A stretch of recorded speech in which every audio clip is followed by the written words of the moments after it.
Hi, I'm Liz Rodriguez from Olga. Hi, I'm Gabe Poreski from Olga. I have some fabulous memories of especially the Olga store. My favorite memory is walking into the store with my dad. We fished a lot at Cascade Lake, and he would buy bait for the fish, and he would buy walnuttos, which was a caramel kind of candy, for me and him as our treats. And off we'd go fishing.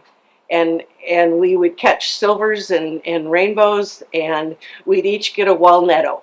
It was wonderful. The other favorite memory I have is just the entire community of Olga.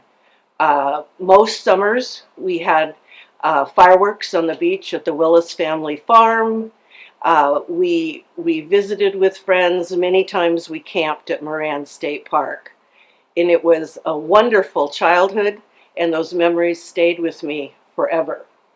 As I grew into an adult, my visits became less often, but my memories and my feeling that Olga is my home never left. In fact, I made my husband come up here and meet everybody and see the Olga store and everything else here to make sure that I could marry him. He had to understand what the feeling was here. Luckily, he did, and he loved it as much as I did. When I heard the community was working to save the Olga store, I was absolutely thrilled. Unfortunately, my husband was ill at the time, and I couldn't really get involved until after he passed away.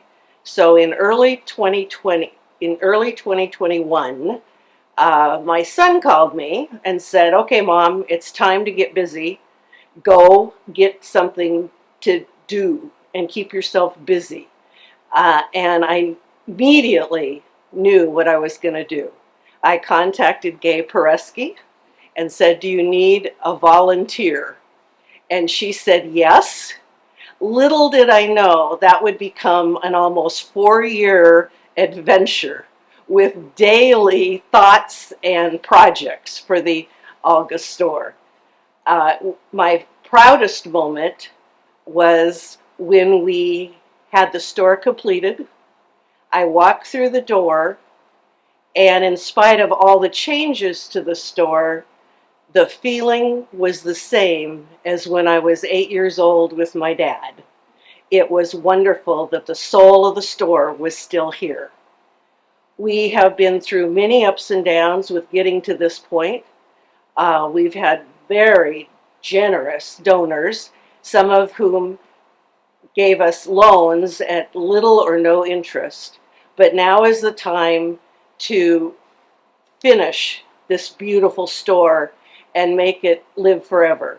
We need your donations. We want to pay off those loans that were made to the Friends of the Olga store who own the building and move on so this building is self-sufficient with the rents that it receives from its tenants, and will be here for every other 8-year-old and adult to get ice cream. Maybe not walnuttos, I don't think they're around, but they can come and enjoy this beautiful, magical place. And I don't have this amazing, wonderful background in Olga. You can tell by the twang that I'm from someplace foreign. But I've been coming back and forth to the island for over 15, 16 years. My daughter and her husband live here. He was born and raised here. And so the first summer I came, my husband and I came to visit.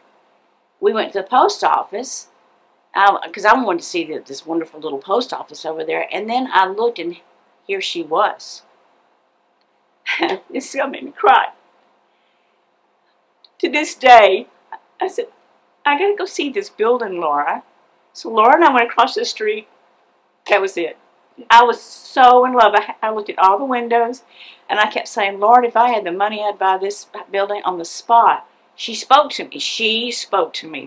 I went back to Texas and dreamed about her. Seriously. And so then time goes by. My husband also passed away in 2018, and I moved up here in 2018. And got to know, Ocean, and still love the building and look at her and wish she were mine or somebody's I could help with. And then one day, I went to the post office and Ocean said, "Hey, Gay, would you consider being part of a board to refurbish the Oga store?" And that's all I needed to hear. Not having any idea what that entailed, I was a bit naive. I don't regret it, but there were a lot of lost nights of sleep. My phone rang incessantly. I made some wonderful friends. Yeah. So now here she is. And we have a store at Olga. People misconstrued the fact when we're talking about the Olga store. We're talking about the Friends of the Olga Store building. That's how we got our 501(c)(3), that's our name. We're the ones that got the building, got the community organized, got it all together, and convinced the co-op to come in here, convinced the post office to come in here. And now the Friends of the Olga Store building are reaching out and saying, "Hey guys, everything's here. The co-op's got a lease. The post office got a nice long lease. They're doing okay. They're doing great. But as far as the building goes, we need to get it tied up. We don't need to have a loan here and a loan there and all this kind of stuff." And these wonderful, amazing human beings that donated money, be it $50, be it $5,000, be it a lot more than that. God bless their soul. But now we're to a point where it needs to be independent. We need to be able to get a bank loan and just pay that once a month and not worry about and feel like it's a bit of guilt. These people, trusted us and gave us their money, and we said we'd pay you back. Well, we've got to pay them back. This is where we are right now. It's for no other reason. We don't have some other crazy project or anything, you guys. Because I know people say, "What is this all about?" Here they go asking for money again. Well, it'll be the end if everybody that sees this video opens up their pocketbook and hands what they can back to us to pay this off. That would be amazing. So the old girl and I can really rest and enjoy ourselves. Thank you.